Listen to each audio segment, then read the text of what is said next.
Fuq ix-xandir nazzjonali l-Ministru għall-Affarijiet Barranin u Ewropej Evaris Bartolos saħaq fuq il-pass li ħadet Malta b'rabta mal-immigrazzjoni fiċ-ċirkostanzi straordinarji li għaddej il-pajjiż bil-pandemija. Spjega li l-Unjoni Ewropea mhux tagħmel biżżejjed biex tgħin lil Malta fil-kwistjoni tal-immigrazzjoni. Fakkar kif hemm qrib l-400 immigrant li ilhom imwiegħda li kellhom jiġu relokati fi stati membri oħra u dawn għadhom ma ġewx relokati. Huwa spjega l-argument tal-Gvern Malti quddiem pajjiżi oħra Ewropej. Jiena bħala persuna u bħala bniedem uman jiddispjaċini ħafna għal din it-traġedja umana kbira, imma din mhix xi kapriċċ tagħna aħna l-Maltin. Imma kif tista' tippretendi pajjiż ta' 400,000 ruħ għandu qiegħed f'parti minn Unjoni ta' kważi 400 miljun ruħ. Pajjiżi oħra li huma ferm ikbar minna u għandhom aktar riżorsi minna ma jerfgħux ir-responsabbiltà magħna għal dan kollu li qed jiġri.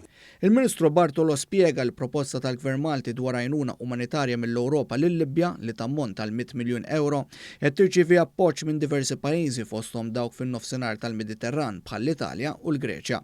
Għalli pajjiżna mhux jistenna biss il-kliem għandkom raġun, iżda soluzzjonijiet mill-Unjoni Ewropea.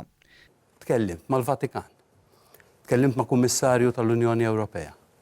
Tkellimt ma' uffiċjali għolin ħafna tal-ġnus maquda responsabbli mis-sitwazzjoni fil-Libja. Kulħadd jagħtina raġun. Kulħadd bil-kliem biss imma?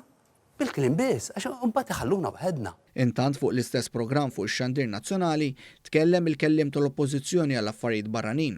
Mistoqsi dwar ir-reazzjoni tal-Oppożizzjoni għall kwistjoni tal-immigrazzjoni fejn stqarrija dwar l-aħħar żviluppi ħarġet jumejn wara, Carmel Bonnici ġaba bitqila biex iwieġeb għal fatt li stqarrija maħruġa mill-Partit Nazzjonalista lanqas biss kienet iffirmata mill-kap tal-Oppożizzjoni nnifsu.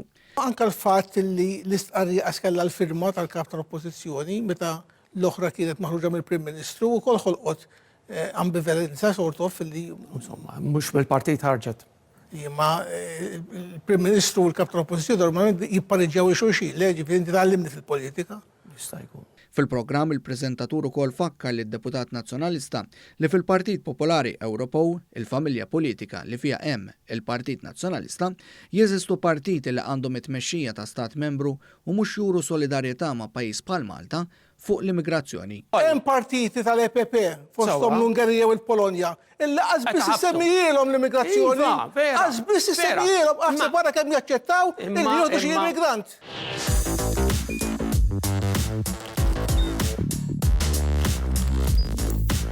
Idħol fuq one.com.mt u hemmhekk tista' tara l-programmi kollha li jxandru fuq One permezz ta' One Play.